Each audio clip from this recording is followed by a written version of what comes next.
At the age of 36, he's a 4-time regular season MVP, a 4-time NBA Finals MVP. And right now, in the MVP race, according to Jay, a quarter way through the season, the Kings at the top. Jay, I see you vexing. What's going on? Because I want to root for the 76ers. I love Daryl Morey. I love Doc Rivers. I like some of the pieces that they brought to the table, including Seth Curry, who can spread the floor, Danny Green, who can shoot, even though Danny Green sometimes looks very, very old on the court, especially defensively, Key. Like, he began roasted when he's on the island. I now see why the Lakers are like, oh, okay, Danny, like, you cool over there. But, like, I just don't trust Joel Embiid. And last night, watching him play, and he's having an incredible season. Like I said, he's in my MVP conversation. I just wonder sometimes about his durability, Key, when stuff gets tough, when it comes time to make a play. Ben Simmons is horrible this year at the free throw line.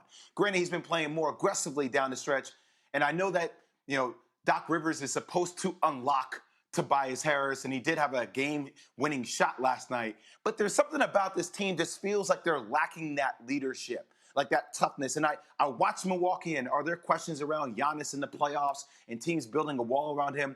But I watched Jrue Holiday. Like, Jrue Holiday is a dog. Chris Middleton is more of an ancillary player with Jrue Holiday and Giannis, and they can shoot the ball well from the outside. I watched the Nets. Are there questions about them defensively? Yes, but I still know they're going to be trying to make moves during the trade deadline to find a big, if that's an Aaron Gordon or if that's a JaVale McGee, to help them kind of build out defensively with this team.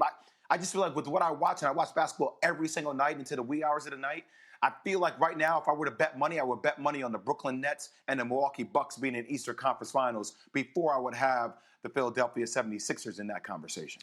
Well, I think, first of all, you got to give Embiid credit, right? In falling under the spell of Coach Rivers and getting – right now, Coach Rivers has changed everything in my mind about Joel Embiid based on what I saw last year.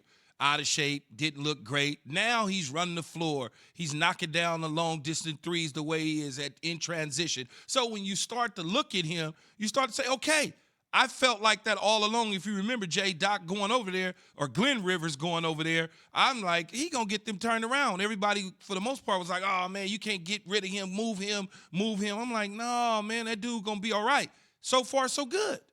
So far, so good. These are the numbers that Jay mentioned. These are the most important numbers because with Embiid, as Jay said, it's all about his health.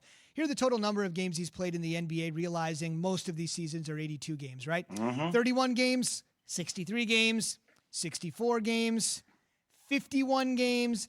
This year, 14 or 15 games, they've played 19. So even this young year where he looks like an MVP candidate, he still has missed and Key, he got games.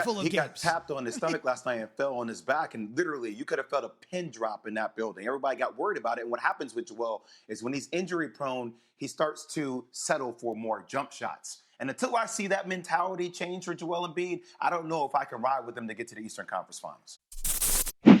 Thanks for watching ESPN on YouTube. For live streaming sports and premium content, subscribe to ESPN Plus right now.